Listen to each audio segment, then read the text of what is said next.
Guys हे बघा मी केला आहे, मी करते आता की छोले आणि बटाट्याची रस्सा भाजी, छोले आणि बटाटा मिक्स रस्सा भाजी. तर असा प्रॉब्लेम झाला कामाच्या गडबडीमुळे, मी ना कॅमेरा घ्यायचं विसरले. आता मी तुम्हाला सांगते ह्याच्यामध्ये काय काय टाकलंय. ह्याच्यात मी टाकलंय कांदा आणि टोमॅटोची प्युरी आणि तेलामध्ये मोहरी टाकून तेलामध्ये मोहरी टाकली, त्याच्यामध्ये कांदा टोमॅटोची प्युरी टाकली मोहरी तडतडल्यावर, आणि लसूण पेस्ट टाकली आहे सध्या. अजून आता थोडंसं मी हे करून घेते, परतवते आणि त्याच्यामध्ये मग नंतर हे टाकते, मसाले टाकू बाकीचे. हे थोडं परतवून झालंय. आता ह्याच्यामध्ये आल्याची पेस्ट टाकते. हे बघा आल्याची एवढी पेस्ट घेतली आहे मी, जास्त नाही घ्यायची, जास्त टाकली तर मग उग्र चव येते. हे पण थोडंसं परतवू आणि मग त्याच्यामध्ये तिखट आणि बाकीचे मसाले टाकून सांगते तुम्हाला टाकायच्या वेळेला. आता मी याच्यामध्ये टाकते तिखट.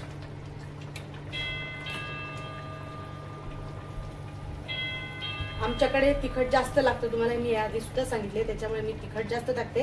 आणि पेस्ट जेव्हा मी पेस्ट केली आले आणि लसणाची, त्याच्यामध्ये मिरचीचं नाहीये, त्याच्यामुळे मी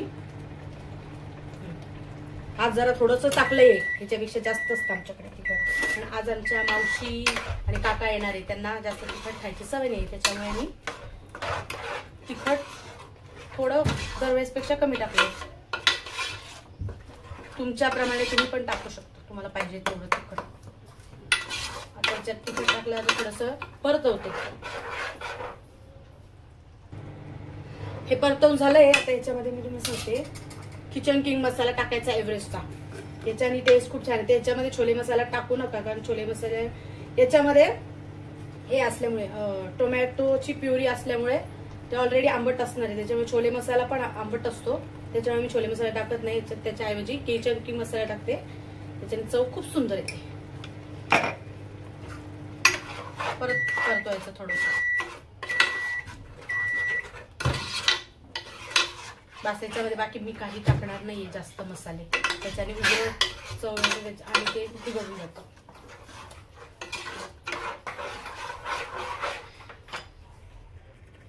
आता याच्यामध्ये एकदम चवेपोटी साखर टाकायची, जास्त गोड पण नाही होणार आणि त्याच्यात कळणार पण नाही की साखर टाकलेली अशी, त्याच्यामुळे जरा छान चव येते आणि भाजी खायला पण टेस्टी लागते.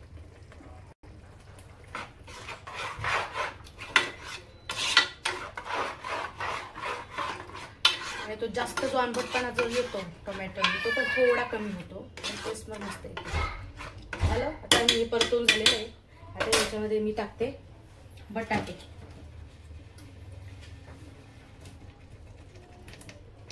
हे उकडलेले बटाटे आणि बारीक केले, जास्त मोठे ठेवले की ते खायला पण कंटाळा येतो, त्याच्यामुळे बारीक करून घेतले बटाटे, जास्त हे नाही केलेले.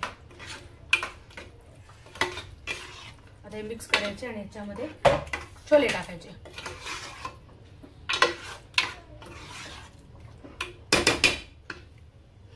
छोले पण टाकून आता याच्यातले अंदाज घेतच छोले टाकायचे, कारण बटाटे पण टाकलेले आहेत आपण.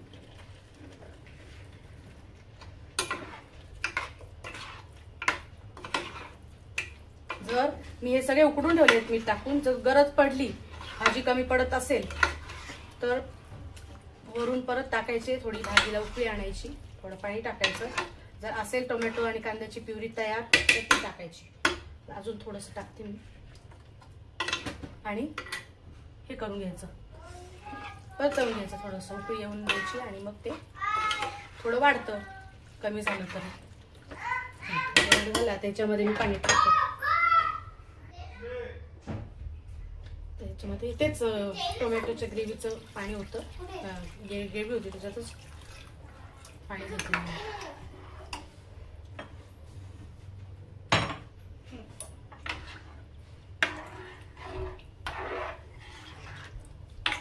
तर हे 10 ते 12 लोकांसाठी सफिशियंट आहे. ज्यांच्याकडे जास्त खात असतील त्यांना जास्त करायला लागेल.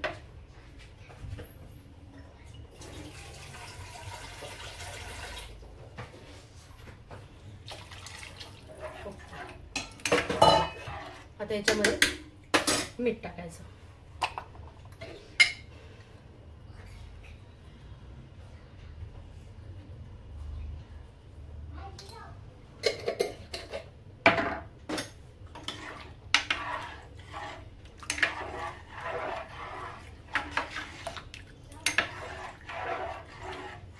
हे बघा मी 5 ते 6 शिट्ट्या दिलेल्या आहेत. हे बघा हा पटकन दाबला जातोय, असा शिजलेला आहे.